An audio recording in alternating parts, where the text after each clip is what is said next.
Welcome. This is the Ag Engineering Podcast, where we talk tools, tips, and techniques to improve the sustainability of your farm. I am your host, Andy Chamberlain from the University of Vermont Extension, and this podcast is supported by Northeast SARE, providing grants and education to advance innovation in sustainable agriculture. We're trying to improve the industry by chatting with farmers and getting their input on tools, tips, or techniques that have changed the way they farm for good. Many of these practices affect multiple areas of the farm. Whether it be environmentally, emotionally, physically, or financially, we share the knowledge to promote sustainable agriculture, lifestyle, and business. Thanks for having a listen. Now, let's get started. Today's episode comes to you from southwestern Pennsylvania, where we meet with a vendor, importer, and manufacturer of vegetable farm equipment called Market Farm Implement. Dave started out as a farmer and transitioned to selling vegetable equipment when he found out that his local dealer didn't offer what he needed. From seeders and transplanters, cultivators, or harvesters, he can tell you the ins and outs of what works well or what doesn't. Now, during this visit, I snapped both photos and videos, so you can see these displayed in the show notes at agengpodcast.com or on our YouTube channel at UVMEXTAgeng. This episode shares a bit of the story about how the company got started and grew into the business it is today. So here's the conversation I have with Dave as we walked around his shop. This property was a coal cleaning plant. They washed dirt out of the coal, and they dismantled it in the late 80s. They started to dismantle it, and the property adjoins our farm property. And that was kind of just shortly after we were starting the equipment business as a sideline to the farm, and where we're at in the valley, you'd never get tractor trailers and things down there. So, we saw the plant being tore down. We thought, wow, someday if the equipment business is doing any good, this would be the property to build on. And then it was 1991, they came around to see if anyone was interested in the property, and we ended up being the only ones. It's not many, it's pretty rural area, there's not too many neighbors. So we bought the property in 93, and then we built the first Quonset in 98. Built this building around 2002, 2003, I think was the first year we started working in here. We have all radiant floor in the concrete. Nice. Heat with an outdoor wood furnace. You did that right. It's the only way to go. You don't have to keep the temp real warm if your feet aren't freezing. Right. And Right. if you bring something in the wintertime and it's all covered with snow, in the morning it's dry and the floor is dry. Yeah. You might have a little dip of puddle where there's you take a little squeegee thing and it's gone in 2 minutes. This is what I call my boiler room. This is where all the pump system happens. Yeah. Keep the compressor out here because it's noisy. It's on. And this is kind of, storage and also my wood room. Oh, yeah. So I took some of the Matermac crates and I cut the top front out a little bit, and I can keep firewood, and I can come in with a forklift and stack it. Yeah, that works for your system. Yeah. Back there are some of the Oh, yeah, you got some rinse conveyors. rinse washers, yeah. So you've built up quite a business. What's your plans for keeping it going, huh? Takes a long time,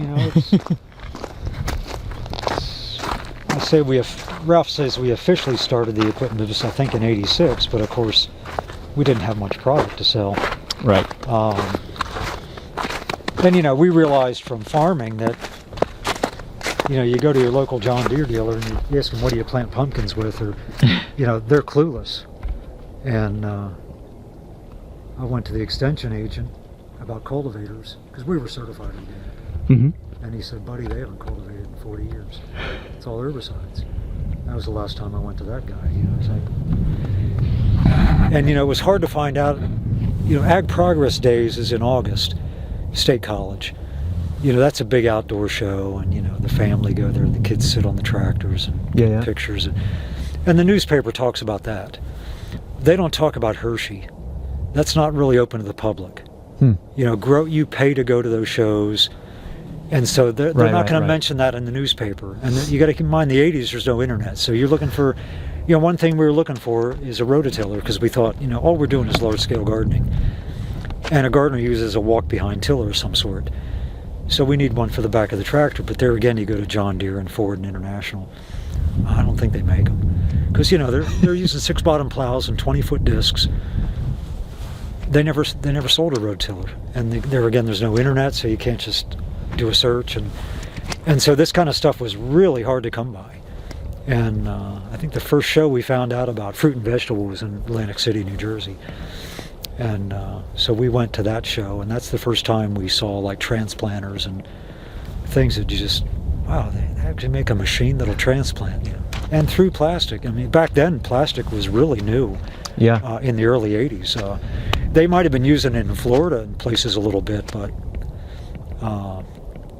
it really wasn't widely used at all.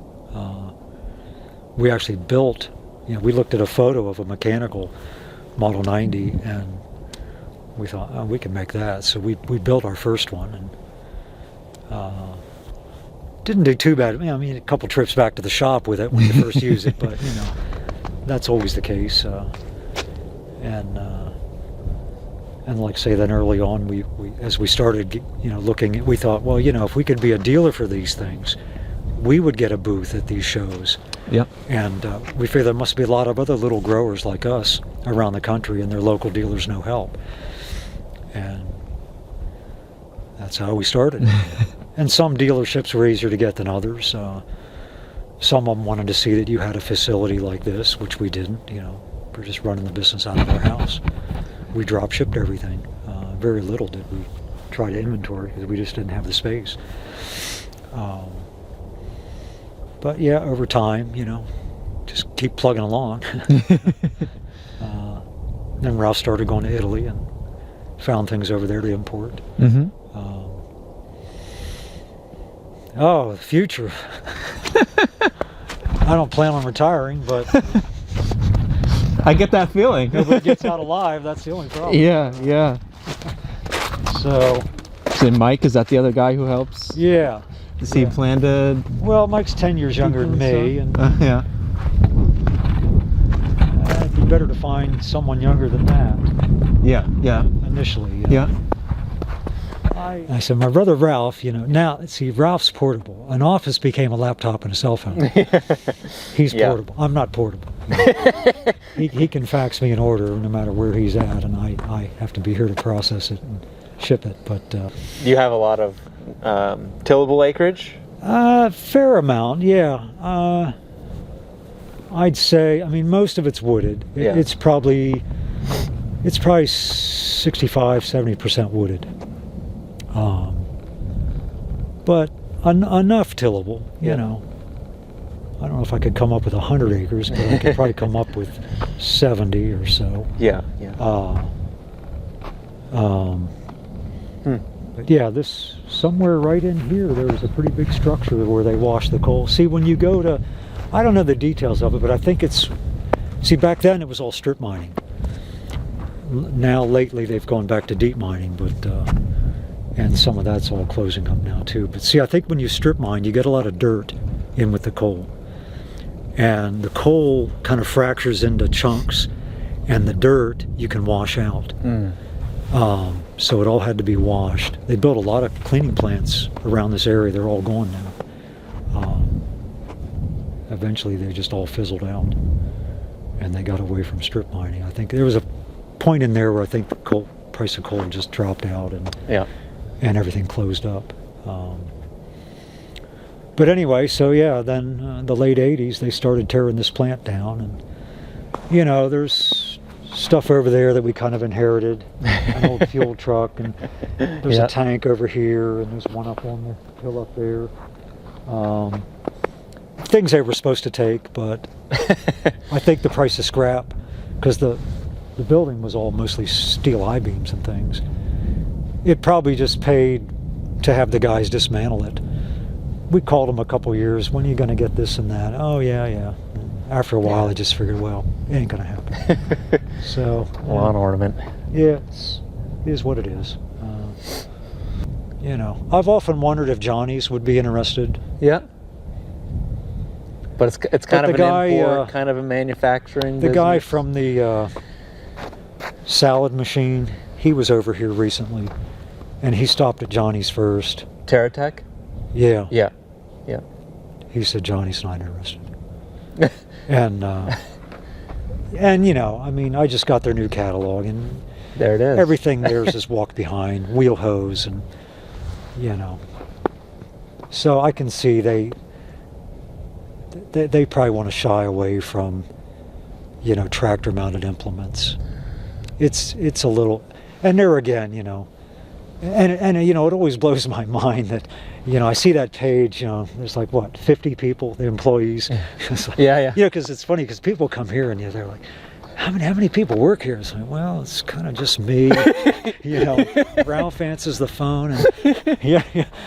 And then we hired Mike about 8 years ago, and because the cultivator frame, we used to have Somerset Welding and Steel weld it, and then Mark's Auto Body did the paint.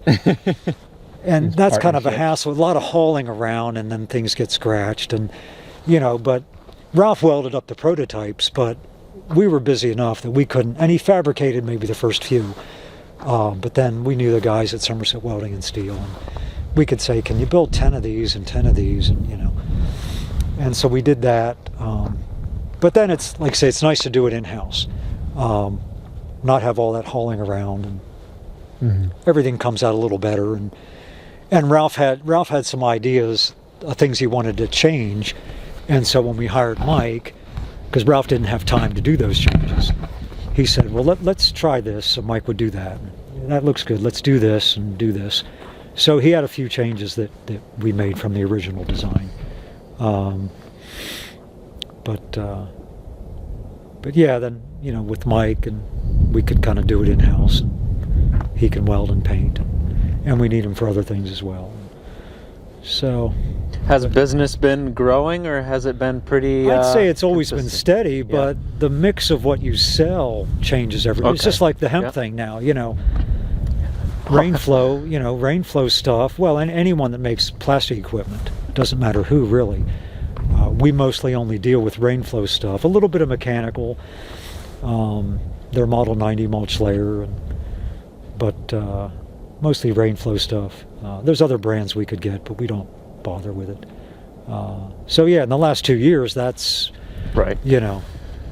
Now of course, what I see is going to happen, and it's any boom and bust situation. Right now we're in the boom. I'm already starting to see some things come back. Yeah. Wait till a few years out that either the price of the hemp, and plus, it's not a product that you pick it and you sell at the roadside stand. It's got to be processed. Yeah. And so, you need to have that lined up and know who's going to buy your crop, and Until that kind of shakes out. and then that's going to shake out too. Yeah. The processors, some of them will go under. Now a guy's got crop in the field, he's got nowhere to sell it. Other people are contracted, they don't want to take any more. Quality, there could be quality issues. You have a crop and the guy looks at it, no, we don't want it, Right. And hey, no, that was last year, we're not paying $50 a pound, this year it's 20, because we have all these other people we can source. And then you're like, oh geez, I'm not going to make any money at 20, and so then so next thing you know, all this equipment is going to come back on the secondhand market, and new sales will plummet. Yeah, that's true. I don't know when that's going to happen, but like I say, just after a short window here, I'm starting to see some of it already come back. So, Thanks for listening to today's episode. If you learned something today or plan to make a change on your farm, let me know. I'd love to receive any feedback you have. Just click the link in the description to submit the form. It will help the future of this podcast to be a resource that is helpful for you. And while you're at it, I hope you go ahead and subscribe, share this with a friend, or leave a comment. And if you want more information, check out the show notes on our website at agengpodcast.com. That's agengpodcast.com. Thanks for listening, and I hope you have a great day.